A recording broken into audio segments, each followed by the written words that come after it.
I love this book from 1969, not as a reader, but as a collector. The book is The Blue Star. This was the 1969 reprint as part of the Ballantine adult fantasy series. In 1965, the paperback reprints of Tolkien's Lord of the Rings series were an unexpected hit in the United States. They became kind of part of counterculture. It was the first true wave of Tolkien fandom in the United States. So publishers started looking back and saying, what other Tolkien-esque pre-Tolkien fantasy can we reprint as paperbacks in order to continue this trend going? Ballantine started with great works like The Gormenghast, and they worked with Lynn Carter, the writer and editor, in order to pick these titles.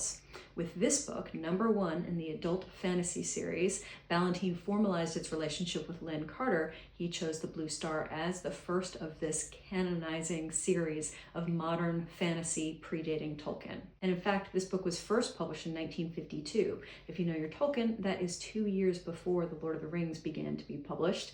And it takes place in a very different environment. Instead of being a sort of medieval, pre-modern world, it's in an early modern world, and it's very bourgeois. This 1969 edition has this amazing psychedelic cover art from Ron Wolotsky. I love the book as an object. I think it's important from a publishing history perspective and the history of modern fantasy as a genre.